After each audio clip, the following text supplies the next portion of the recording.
किधर? साहब और मेरे मदद कीजिए साहब, मेरे मदद कीजिए। क्या हुआ, क्या मसला क्या है? साहब मेरे पीछे है। कौन है? बताइए, कौन आपको मारना चाहता है? भूत मुझे मारना चाहता है साहब। भूत? हाँ। देखिए, भूत भूत कुछ नहीं होता है। आपके साथ किसी ने मजाक किया होगा। नहीं साहब, ये मजाक नहीं है। सचमुच में एक भूत मेरे पीछे पड़ा है। आप मेरी कंप्लेंट लिख दीजिए ना। किसके खिलाफ लिखूं मैं कंप्लेन? भूत के खिलाफ? मैंने आपसे कहा ना, भूत भूत ऐसी कुछ नहीं होता है। आप घबराइए मत। आपको मुझ पर भरोसा नहीं है ना, तो आप मुझे जेल में डाल दीजिए। किसी भी केस में अरेस्ट करके मुझे अंदर डाल दो साहब। कम से कम मैं वहां सेफ तो रहूंगा। सर, मेरे पिताजी श्री द्वारका प्रसाद जी। बुरे। Thank you so much sir, उनका ख्याल रखने के लिए। ठीक है, मैं उनको ले जा सकता हूँ? या प्लीज। Thank you. पापा चलिए घर चलते हैं। मैं हूं ना, मेरे रहते आपको कोई क्या कर सकता है। चलिए। नहीं साहब, साहब साहब साहब, मुझे घर नहीं जाना है साहब। साहब साहब मुझे बचा लीजिए साहब, मुझे घर नहीं जाना है। वो भूत मुझे मार डालेगा साहब। पापा घर चलिए ना प्लीज, मम्मी बहुत परेशान है। नहीं साहब, आप मुझ पर विश्वास रखिए साहब, वो भूत मुझे मार डालेगा। ये सब लोग मुझे पागल समझते हैं साहब। देखिए, आपको कोई पागल नहीं समझता, ठीक है? आपका बेटा आपको लेने आया ना, आपको जाना चाहिए ना, जाइए। मैं समझता हूँ ना पापा आपको, आप चलिए घर, मैं हूँ ना। सर ने भी बोल दिया अभी चलो, अभी चलो पापा। वो भूत मुझे मार देगा पापा। कोई नहीं मारेगा साहब। साहब मुझे बचा लो साहब, साहब मुझे बचा लो साहब, भूत मारेगा। क्या गया मुझे? हाँ, पुलिस स्टेशन पहुंच गए। हिम्मत कैसे हुई तेरी? अरे वो तो सठिया गया है, तुम्हें क्या हुआ है? एक बुढ़ा नहीं संभाला जाता ना तुमसे, चिपकी रहो पूरी टाइम टीवी से अपने। हार्ट अटैक भी नहीं आता। तो और क्या करूं मैं? 1000 बार बोल चुका हूं तुम लोगों को, वो मुझे मार डालेगी। कोई भूत भूत नहीं है, सब तेरे दिमाग में है। आइंदा भूत या पुलिस स्टेशन का नाम लिया ना, तू तेरी खाल खींच लूंगी, समझा? अब कोई भूत नहीं, मैं मार डालूंगी तुझे, मैं।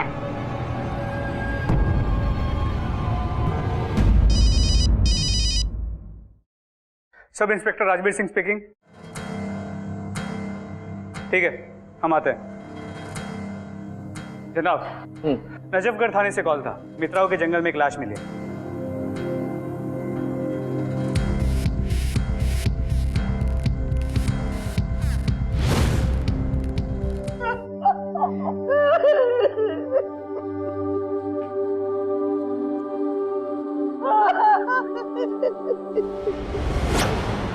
राजवीर, बॉडी की पोस्टमार्टम रिपोर्ट आते ही बॉडी को फैमिली को हैंड ओवर कर देना।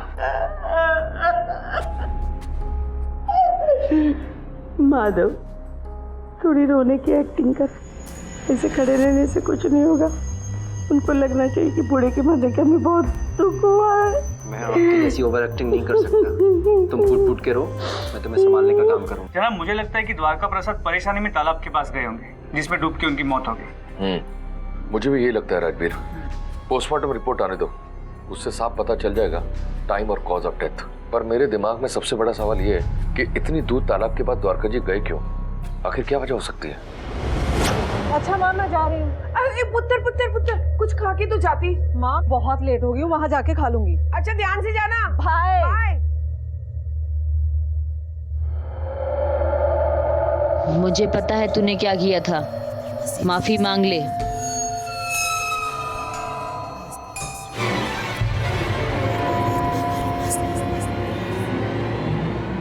क्या हुआ?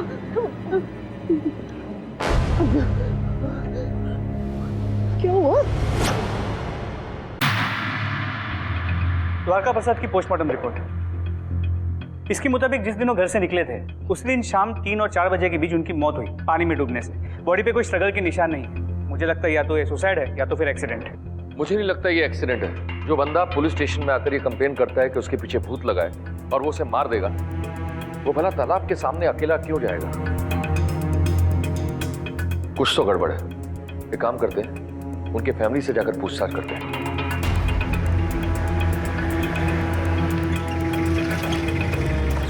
कल रात से आपके पिता गायब और हमें उनकी बॉडी मिलती है। इस बीच आपने मिसिंग कंप्लेंट क्यों नहीं लिखवाई? हर रोज शाम को वो घूमने जाते थे अपने दोस्तों से गप्पे मारने।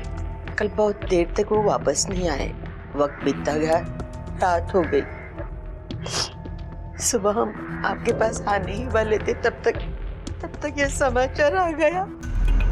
तो आपने उन्हें फोन पर कांटेक्ट करने की कोशिश क्यों नहीं की? सर हम उन्हें फोन नहीं दे सकते थे, उनकी दिमागी हालत ठीक नहीं थी। कभी भी किसी को भी फोन कर देते थे, गालियां देने लगते थे। तो आपने उन्हें डॉक्टर को दिखाया? सर डॉक्टर को दिखाया था हमने। क्या कहा डॉक्टर ने?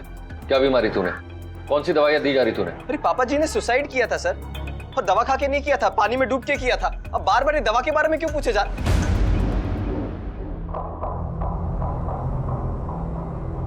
सॉरी सर, ये भी अपना पिता को है मैंने। समझ में नहीं आ रहा ये सब अचानक से कैसे हो गया। अभी भी शॉक से निकल नहीं पाया हूं मैं। दवाइयां कौन सी थी बताएंगे आप? हाँ मैं लेकर आता हूं।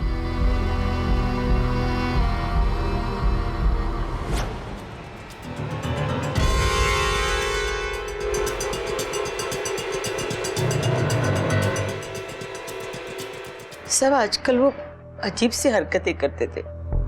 कहते थे कि कोई बच्ची का भूत उन्हें डरा रहा था। द्वारका प्रसाद,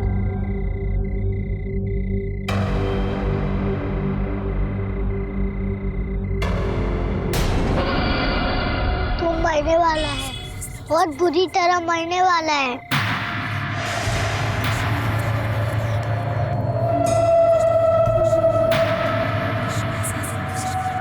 कौन है तू?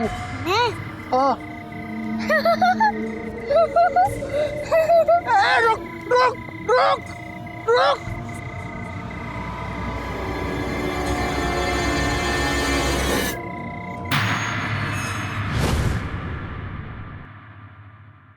आप इस घर की बहू हैं। क्या आपने कभी अपने ससुर के बिहेवियर में कुछ अजीब सी चीजें देखी? हाँ, एक दिन बाबूजी पूजा कर रहे थे और मैं किचन में थी। द्वारका प्रसाद, अचानक से वो पूजा छोड़ के दरवाजे की तरफ गए, जैसे कि उन्हें कोई पुकार रहा था, और फिर भूत भूत करके चिल्लाने लगे। क्या हुआ बाबूजी? चल जाओ केशवी, चल जाओ। भूत है। कुछ भी तो नहीं है। कभी कभी वो ऐसी हरकतें करते थे।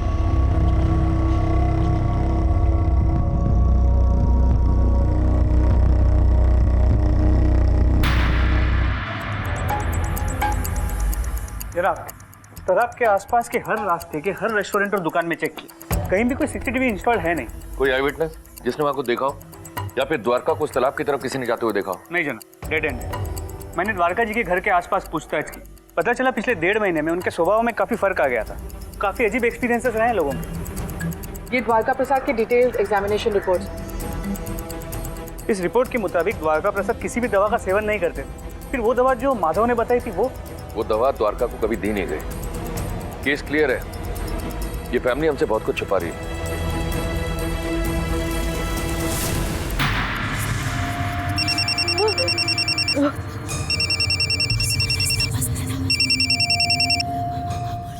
माफी मांग लो वरना मारी जाओगी।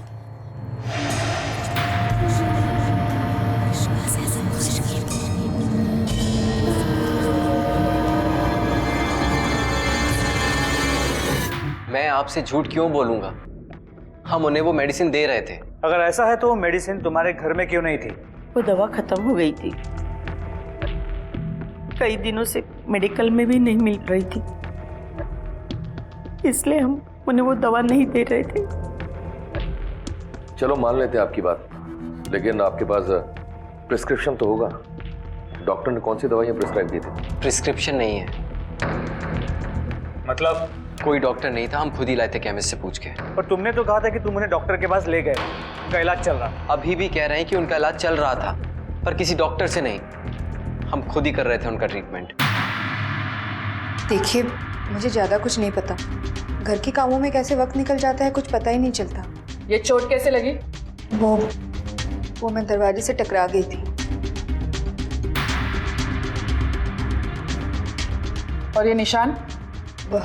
वो मैं फिसल के गिर गई थी। बहाने मत बना, सीधे सीधे बता। मैं बताती हूँ, सब कुछ सच सच बताती हूँ। मैं उनकी गुनहगार हूँ, वो किसी और की वजह से नहीं, मेरी वजह से मरे।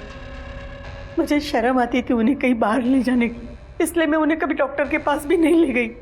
मुझे डर लगता था कि लोग कहीं उन्हें पागल पागल करके न पुकारें। सही इलाज और दवा के अभाव से उनकी तबीयत और खराब हो गई और उन्होंने सुसाइड कर ली। ये मगरमच्छ के आंसू कहीं और के लिए बचा कर रखिए, हम इस पर विश्वास करने वाले नहीं हैं। जिस दिन मेरे हाथ में सबूत लग गया ना, उस दिन आपके गले में फांसी का फंदा पक्का है। राजवीर, नो डाउट ये हमसे बहुत कुछ छुपा रहे हैं, लेकिन इन्हें छोड़ने के अलावा हमारे पास कोई दूसरा चारा नहीं है, क्योंकि इनके खिलाफ हमारे पास कोई दूसरा एविडेंस भी नहीं है। जनाब, द्वारका प्रसाद के मानसिक संतुलन खोने के पीछे भी मुझे एक कहानी नजर आई, एक ऐसी कहानी जिसका लिखने वाला कोई और ही है। करेक्ट राजवीर, ये कहानी को लिखने वाला वही है जो उन्हें बार बार डरा रहा था, और यही डर कारण उनकी मौत का भी है। जनाब, क्या द्वारका प्रसाद के अंदर जो डर भरा था, इसके पीछे भी माँ बेटे का ही हाथ हो सकता है? क्या इस कहानी में कोई और भी किरदार है जिसका सामने आना अब तक बाकी है? इस मौत के पीछे का रहस्य हमें तभी पता लगेगा जब इस मर्डर के पीछे का मोटिव पता हो। आखिर इसकी मौत से किसे फायदा हो सकता है? सर, द्वारका प्रसाद की बहू रेणु डोमेस्टिक वायलेंस का शिकार लगती है, शायद उससे कुछ पता चल सके। हमें उससे बात करनी चाहिए।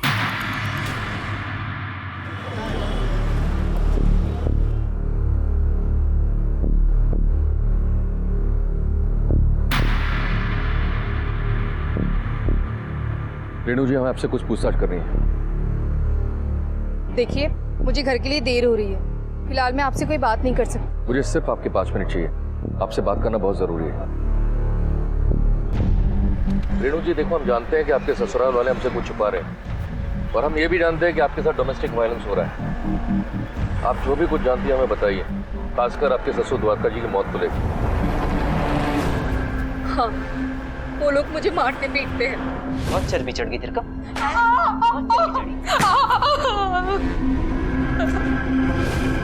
अब से नहीं, जब से मैं इस घर में गई हूँ तब से। अब तो ऐसा लगने लगा ये मारपीट मेरी जिंदगी का हिस्सा बन गया है। मैं इन सब से निकलना चाहती हूँ, लेकिन कुछ समझ भी नहीं आता है कि मैं करूँ तो करूँ क्या।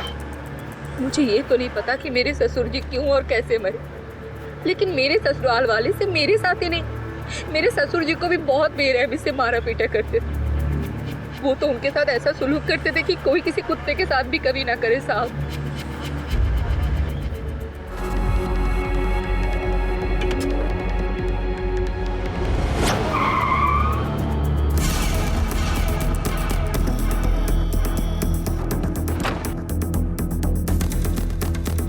आखिर ये द्वारका से कौन सा डॉक्यूमेंट साइन करवाना चाहते थे? 100% ये कोई प्रॉपर्टी का मैटर लगता है। एक काम करो, रजिस्ट्रार ऑफिस से पता करो कि द्वारका के नाम पर कोई प्रॉपर्टी थी या नहीं। जी सर।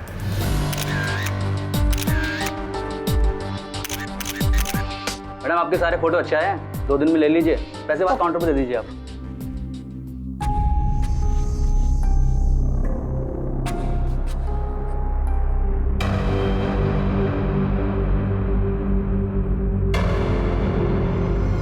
तुम्हें सजा मिलेगी। किसने दिया ये नोट मुझे? मैंने दिया है। क्या हुआ इन नोट को? फटा हुआ है, नकली है। अरे बात बदलने के लिए क्या लिख के दिया तुमने? क्या हुआ? क्या तरीका कस्टमर से बात करने का? समार देखो, इसने मुझे नोट दिया, क्या लिख के दिया इसमें? देखो क्या क्या लिखा है इसमें? ये देखो, ये माफ कीजिएगा, हमारी वजह से आपको परेशानी हुई। अरे सॉरी, आप लोग नहीं। जाइए। अरे रोको, से पूछो, उसी ने लिखा था। कहाँ गया?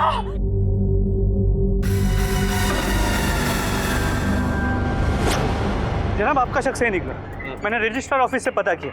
1.5 महीने पहले द्वारका प्रसाद ने 400 गज जमीन खरीदी थी तिलक नगर में, और 4 तारीख को वो जमीन माँ और बेटे के नाम पे ट्रांसफर हो गई। 1.5 महीने पहले?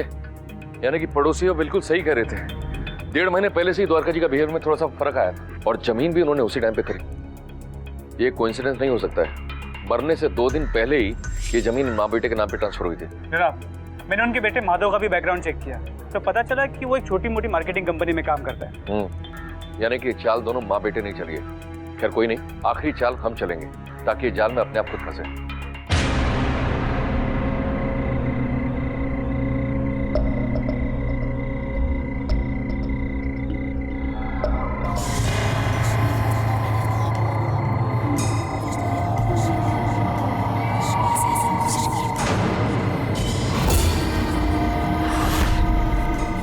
गलती के लिए सॉरी बोलते हैं, माफी मांगते हैं। अंकल ने भी सॉरी नहीं बोला था, जाना पड़ा इस दुनिया को छोड़कर। कौन हो तुम? कहाँ से आई हो? मैं अरे कौन है? कहाँ गई?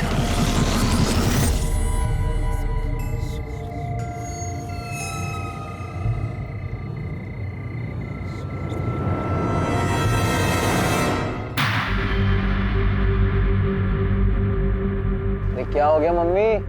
अरे बुढ़ापे में थोड़ा धीरे चल।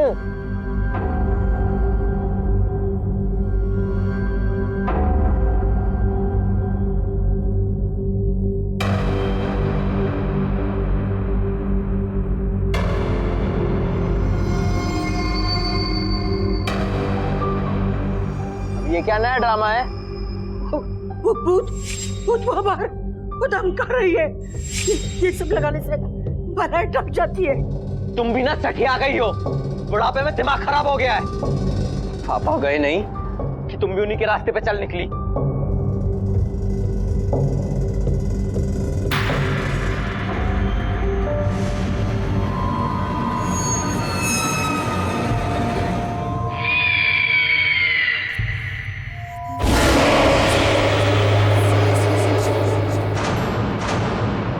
तिलक नगर में द्वारका जी के नाम पर एक जमीन है, सुना है हाल ही में तुम दोनों के नाम पर ट्रांसफर हुई है। क्यों मतलब? अब जमीन ट्रांसफर होने के लिए कोई वजह होती है क्या? पापा की इच्छा थी तो उन्होंने ट्रांसफर कर दी। वो चाहते थे कि मैं वहाँ एक घर बनाऊं और उसे किराए पे चढ़ा दूं, जिसके पैसे उनके काम आ सके। कहानी तो बहुत अच्छी सुनाई है माधव बाबू, अब क्लाइमेक्स भी सुना दो। कैसे मारा अपने बाप को? कम सैलरी, ज्यादा खर्चे, कहीं ये तो कारण तो नहीं हो? नहीं मतलब वर्दी है, पावर है, तो आप जो चाहे वो करेंगे। मुझे ही मेरे बाप के खून के इल्जाम में फंसा दिया। सही कहा तुमने, वर्दी है, पावर है, पर उसके साथ एक और चीज है हमारे पास, अब वह जिम्मेदारी है। चलो पॉइंट पे आता हूँ। 6 नवंबर को तुम ऑफिस से जल्दी निकल गए थे, 3 बजे करीब, और तुम्हारी मोबाइल लोकेशन भी बता रही है कि उस दिन तुम ऑफिस में नहीं थे, और तुम्हारे पिताजी का मर्डर भी करीब 4 बजे हुआ है।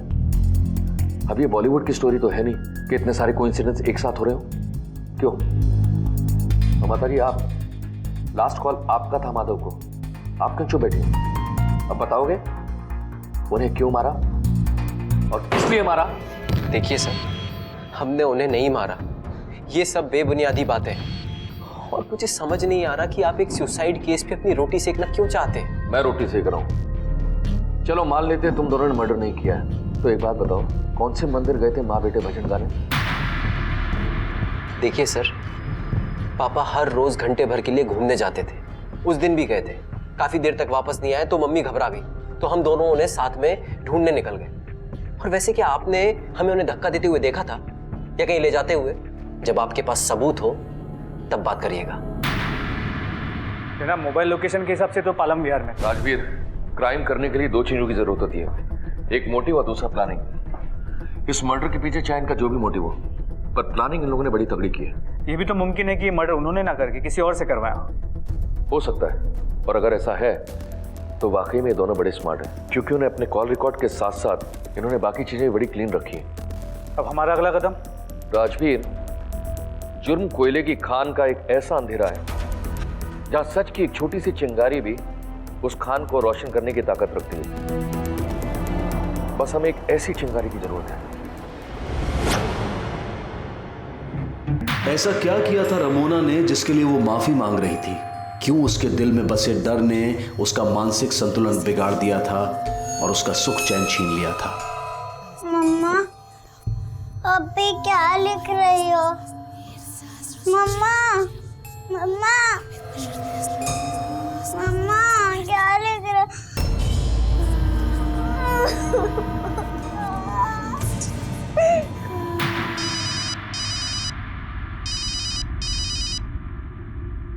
Hello aunty. समर बेटा, मैं रमुना की मम्मी बोल रही हूँ। मैंने रमुना की बहुत ही फिक्र हो रही है, समझ में नहीं आ रहा कि मैं क्या करूँ। पुत्र, तुझसे रमुना की बहुत अच्छी दोस्त हो ना, इसी वास्ते तुम्हें फोन किया है।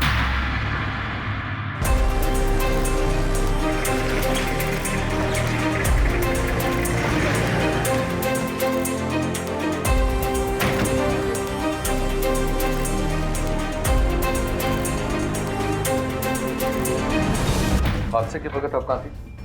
सर मैं वो पास के बनिए की दुकान गई थी राशन लाने। संभालो कबर्ड खोलने लॉक तोड़वाओ।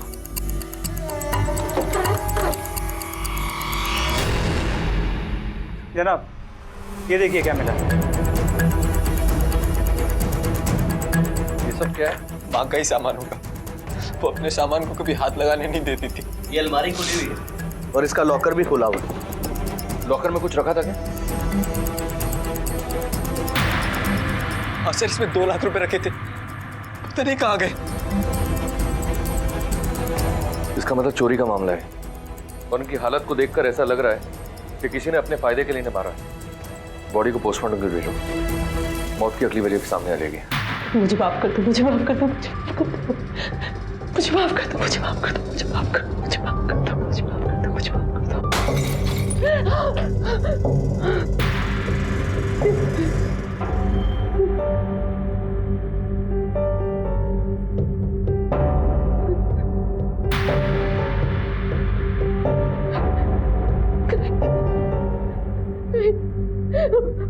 मैंने कहा ना मुझे माफ कर दो।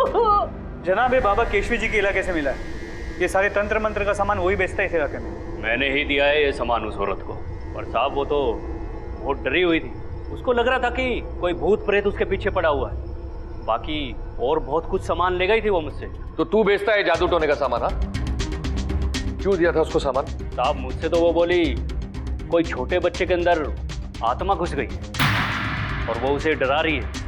जहाँ जहाँ वो जाती है वो उसका पीछा करती रहती है, उसको उसकी मौत का खतरा है उसे। तो तू लोगों के अंदर से भूत बाहर निकालता है? अब थोड़ा बहुत कुछ कर लेता हूँ। इसे अंदर लेके जा और इसके अंदर का भूत निकाल। थोड़ा बहुत नहीं, पूरा। साहब बात तो सुनिए। माधव, तुम्हारी माँ को एक बच्ची डराती थी, तुम्हें तो बताया होगा। आखिर वो बच्ची कौन थी? बच्ची? सर मैं तो ऑफिस में ज्यादा रहता हूँ, घर पे कम। मुझे तो कुछ नहीं पता इस बारे में। और आप तो पूरे दिन घर पे रहती हैं, आपको कुछ पता है इस बारे में? सर माँ जी ने मुझे कभी किसी बच्ची के बारे में बताया ही नहीं। चलो।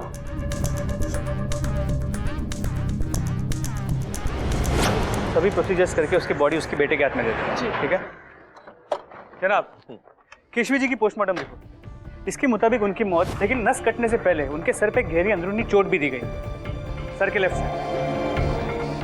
राजवीर, ये एक क्लियर मर्डर है। पहले उसने उनके सर पे मारा, उसके बाद उनकी हाथ की नस काट के मर्डर को सुसाइड में बदल दिया। और हाँ, ये जो चोरी हुई है ना, ये भी उस कातिल ने की है। अच्छा एक बात बताओ, माधव के बारे में तुमने कुछ खंगाला क्या? जनाब देखा जाए तो केशवी के मौत के बाद सब कुछ माधव का हो जाता है। तो जमीन जो उन्होंने द्वारका प्रसाद से जबरदस्ती अपने नाम पे करवाई, वो घर और शायद और भी बहुत कुछ।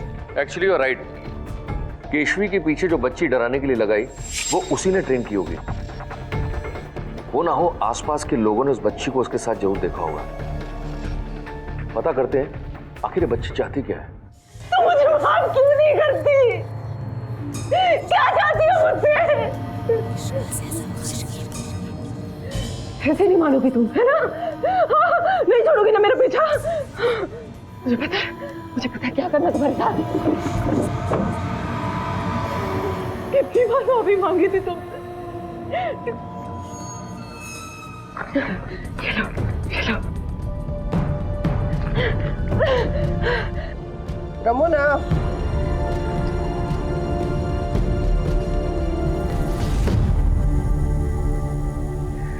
आजकल डरी हुई रहती थी। पता नहीं वो क्या चीज थी जो इसे इतना डरा रही थी। आपने इन्हें कभी डॉक्टर से दिखाया था? दिखाया था सर, पता नहीं इसे क्या हो गया। हमने इसे बहुत समझाया कि भूत भूत कुछ नहीं होता, ये सब इसका वहम है। आप कौन? रमोना के बॉस है। इस फोटो में जो है आप पहचानते हैं? नहीं, मैंने इसे कभी नहीं देखा। आप? मैंने भी इसे नहीं देखा। इसे एविडेंस के लिए रख लो। जी सर।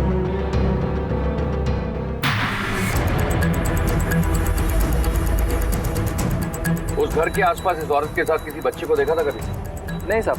और पिछले मंगलवार उस घर में किसी को आते जाते देखा कभी? पिछले मंगलवार, हाँ साहब, एक औरत को देखा था, बड़ी जल्दबाजी में निकलते हुए आई थी। हाथ में उसके एक बड़ा सा बैग था, करीब 28-30 साल की होंगी। पहचान लोगे उसे? हाँ साहब, जरूर पहचानेंगे। स्केच बनाने में हमारी मदद करोगे?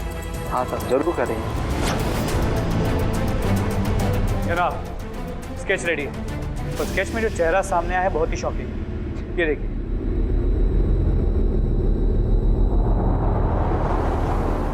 रेनू?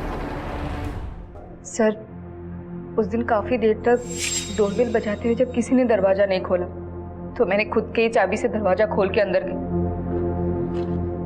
मैंने जब उनको पूरे घर में ढूंढते हुए उस रूम में गई तो माँ जी, मैंने देखा कि उनकी लाश पहले से ही पड़ी हुई है। पहले तो मैं बहुत डर गई थी, लेकिन फिर मुझे लगा कि ये मौका अच्छा है। मैंने खुद के ही घर में चोरी करी, क्योंकि ये पैसे मेरे माँ बाप के बहुत मेहनत के थे जो इन्होंने दहेज में मांगा था। मुझे लगा इस तरह मेरे घर वालों पे जो कर्ज है वो थोड़ा कम हो जाएंगे। सर, मेरा यकीन मानिए, मैंने अपने सास को नहीं मारा। जैसे मैंने उनकी लाश देखी, मैंने अपने पति माधव को कॉल किया, फिर सीधा आप लोगों को बुला लिया।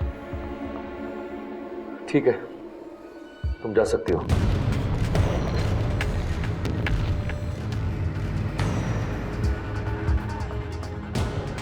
राजवीर, क्राइम सीन पे रेनू मौजूद थी और सास के टॉर्चर के बाद उसे मारने का मोटिव भी बनता है। और हाँ, इसके पास ये कांड करने के लिए अच्छा खासा वक्त भी था। अगर इसकी बात को सच मान भी ले तो इसके घर से किराना दुकान जाके वापस आने के लिए कम से कम 20 मिनट तो लगते हैं, और इतने कम समय में बाहर से कोई आके इतनी सफाई से खून करके चला जाए, इम्पॉसिबल है। हाँ, हो सकता है कि द्वारका जी का मर्डर भी इसी ने किया हो। इस पर नजर रखो। सर, एक लड़की है रमोना, जिसने नस काटकर आत्महत्या की है। उसके घर से ये फोटो मिली है। 2012 में इसके सास ससुर इसके गायब होने की कंप्लेन आपके थाने में लिखवाई है। मुझे कुछ इन्फॉर्मेशन चाहिए। 2012 की मिसिंग कंप्लेंट फाइल निकालो। जनाब।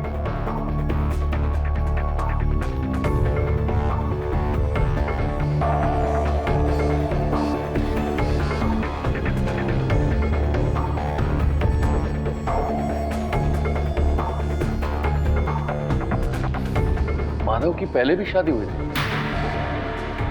इसका मतलब ये केस दोनों आपस में जुड़े हुए हैं। अब हाथ लगी है बंद ताले की चाबी। ये फैमिली हमसे बहुत कुछ छुपा रही है। बोल बोल, क्यों छुपाया तूने कि तेरी पहली शादी हो चुकी है? हाँ, तुझे क्या लगा हमें पता नहीं चलेगा? हाँ, सिर्फ बताता हूँ, मैं बताता हूँ। बोल। क्या बताता सर मैं आपको? वो अच्छी औरत नहीं थी सर, घर छोड़ के भाग गई थी हम सबके मुंह पे काले पोत कर। कैरेक्टरलेस औरत थी सर वो। चल माना कि वो कैरेक्टरलेस थी, अब वो घर छोड़कर भाग गई थी, पर तेरे माँ बाप को ऐसा क्यों लगता था कि वो भूत बन गई है? हाँ? और इस बात को लेकर वो हमेशा डरते थे। हर डर के पीछे कोई ना कोई काली कहानी छुपी होती है, और हो ना हो इस डर के पीछे भी तेरी पहली बीवी साधना की मौत की कहानी छुपी है। बोल, क्यों मारा उसे तूने? बोल। सर मैं सच कह रहा हूँ, मुझे नहीं पता था कि वो कहाँ है। इसे पहचानता है? ये भी तेरे माँ बाप की तरह भूत से डरती थी, और इसकी भी मौत हो चुकी है। मैंने इसे पहले कभी नहीं देखा। मैं आपसे कह तो रहा हूँ सर कि इस सब के पीछे साधना के माँ बाप का हाथ है। उन्हें कभी अपनी बेटी की गलती तो दिखी नहीं, बस उसके गायब होने का इल्जाम हम पर थोपते रहे। साधना, तुम मेरी बात सुनो, अपने माँ बाप से बात करो। क्या मेरी आवाज सुनाई दे रही है तुमको? ये सब क्या हो रहा है? पाखंडी को लेकर जाओ, देखे चलो इन्हें। आप दोनों को हमारे साथ थाने चलना पड़ेगा। माधव की फैमिली के साथ आप लोगों के कैसे रिश्ते थे? सर, उन्होंने हमारी बच्ची को बहुत तकलीफ दी थी। बात बात पर टॉर्चर करना, उसे मारना पीटना। तो आप लोगों ने कंप्लेन क्यों नहीं लिखाई? सर, बदनामी के डर से मैं कभी कंप्लेंट लिखा ही नहीं सका। कैसी बदनामी? सर, उसके परिवार के खिलाफ अगर मैं कोई केस करता तो मेरी बच्ची का घर टूटता ना साहब। सब कुछ जानते बूझते हम हमेशा चुप ही रहे साहब। हमारी बच्ची के गायब होने तक वो लोग नवादा में ही थे, और जब वो गायब हो गई तो यहाँ से मकान बदलकर उत्तम नगर चले गए। जब मैं आप लोगों के घर आया था तो क्या चल रहा था वहाँ? साहब, हमने तांत्रिक को इसलिए बुलाया था, हम अपनी बच्ची की आत्मा से बात करना चाहते थे। 5 साल हो गए, पता नहीं हमारी बच्ची के साथ क्या हुआ, क्या बीती, क्या गुजरी। हम उससे बात करके पता करना। अच्छा, इसे पहचानते हैं आप? नहीं साहब, इससे तो पहली बार देखा है। ठीक है, अब केस की गुत्थी पुराने घर नवाड़ा जाके ही सुलझेगी। दरवाजा तोड़ो।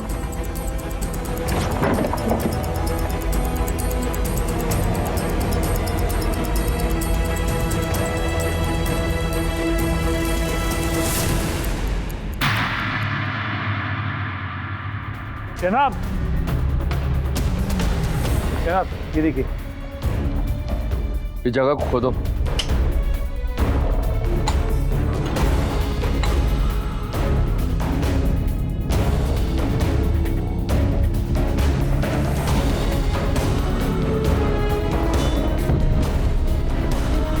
होना भी कंकाल साधना का ही होगा।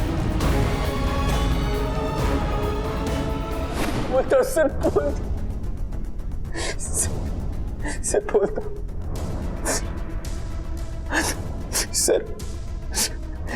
सर लाख कोशिशों के बाद साधना के माँ बाप दहेज नहीं दे रहे थे, और वो भी हमारे टॉर्चर सहन कर लेती। ना घर छोड़ के जा रही थी, ना पैसे ला रही थी। जब हमने उसे ज्यादा तंग करना शुरू किया तो उसने खुदकुशी कर ली। डर गए थे सर। ये बता, ये तेरी पहली बीवी साधना से क्यों डरती थी? सर, मैं जो कुछ भी जानता था आपको सब सच सच बता दिया। मैं आपसे पहले भी कह रहा था सर, इस सब के पीछे साधना के माँ बाप का खेल। खिलाड़ी तो तू भी छोटा नहीं है, इसकी बात में सच्चाई है।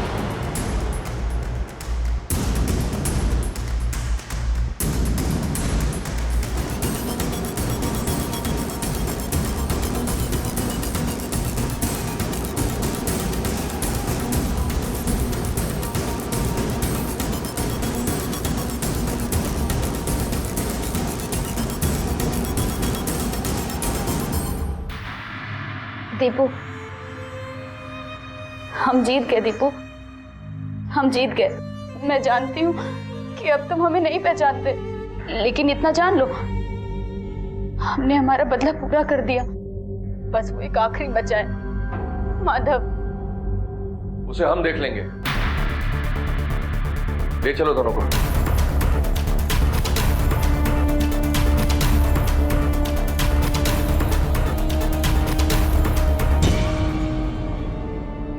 अनु दीपेश से बहुत प्यार करती थी।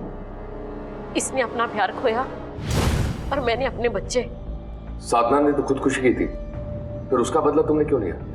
माधव के घर वालों ने साधना के पूरे घर वालों को दहेज के लिए परेशान करके रखा हुआ था, और जब वो इस चीज में नाकामयाब रहे तो उन्होंने बहुत गंदा और घिनौना खेल खेला। मैं एक दिन दीपेश के घर गई। वहां मैंने देखा कि दीपेश पागलों जैसे बैठा था। तुम कुछ बोलते क्यों नहीं दीपेश? कुछ तो बोलो दीपेश, मेरी तरफ देखो। दीपेश, मुझे घबराहट हो रही है वैसे। अंकल जी, ये दीपेश क्या हुआ? अंकल जी बोलिए ना प्लीज। अंकल कुछ तो बोलिए। आंटी जी आप तो कुछ बताइए। आंटी जी, ये दीपेश को क्या हुआ? आंटी जी बोलिए ना। कोई मुझे कुछ बताता ही नहीं। आंटी जी बोलिए ना, कुछ तो बताइए मुझे। और तभी मुझे आंटी के हाथों में एक फोटो मिली जिसमें दीपेश और उसी की बहन साधना की नंगी फोटो थी। लेकिन ये सब 5 साल बाद क्यों किया? सब हम तो चुपचाप बैठ गए थे, अपना नसीब समझकर जहर का घुट पी लिया था। लेकिन जैसे हमारा बेटा हमारे सामने आया और जिस हालत में आया, पता नहीं कितने दिन वो भूखा प्यासा, पता नहीं कहाँ कहाँ सड़कों पे घूमता रहा होगा। इतनी बड़ी दाढ़ी देखकर मेरे रोंगटे खड़े हो गए, मेरा खून खौल उठा। दीपेश की ऐसी हालत देखकर उसी वक्त मैंने तय कर लिया था कि दीपेश के परिवार को इंसाफ में दिला के रहूंगी। मैंने माँ जी के साथ मिलकर एक प्लान बनाया। रमोना को क्यों और कैसे मारा? मैंने रमोना को नहीं मारा। मैंने एक छोटी बच्ची को हायर किया और रमोना को डराना शुरू कर दिया। हमने सोचा था कि द्वारका, केशवी और रमोना को इतना डरा देंगे कि वो सुसाइड कर लेंगे। मैंने मैजिकल पेन से लेकर उसे डराया।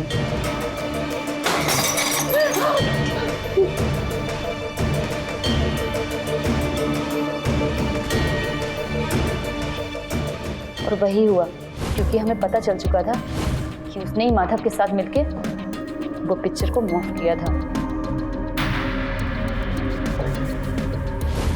लेकिन जब द्वारका और केशवी ने सुसाइड नहीं किया तो हमें उन्हें मारना पड़ा।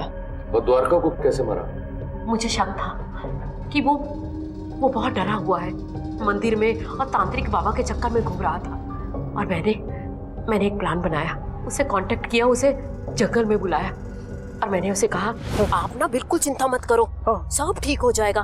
वो बाबा जी है ना, वो सब ठीक कर देंगे। हाँ हाँ, वो आत्मा को भगा देते हैं, मेरे पे भरोसा रखोगे ना तो सब ठीक हो जाएगा। फिर हम तालाब पर गए, जहाँ अनु पहले से मेरा इंतजार कर रही थी। मुझे यहाँ खिलाया है, ये कौन है? तुमने मेरी बेटी को मारा था ना? हाँ, अब तू भी मर।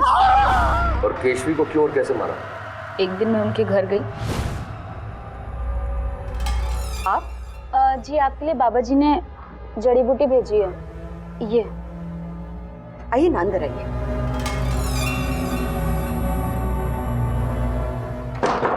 ये जड़ी बूटी ना घर में जलाइएगा और इसका सारा धुआं अपने घर। अब हम बस माधव को मारने ही वाले थे कि आप आ गए। तुम दोनों उनसे भी बदतर इंसान बन गए। गलत रास्ते हमेशा गलत मंजिल की तरफ लेकर जाते हैं।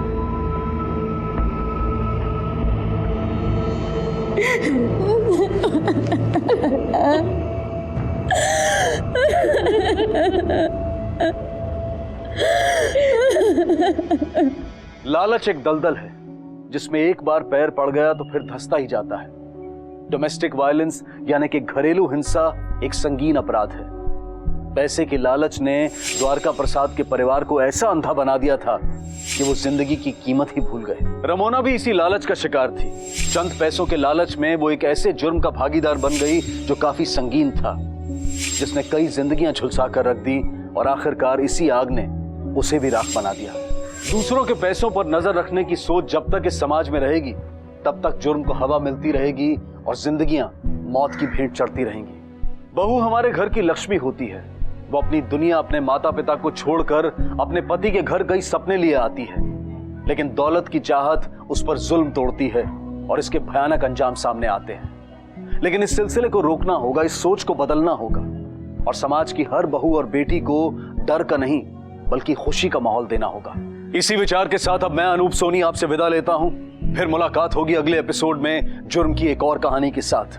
तब तक अपना और अपने परिवार का ख्याल रखें और देखते रहें क्राइम पेट्रोल डायल 100। सबक एक को सीख हम सबको। जय हिंद।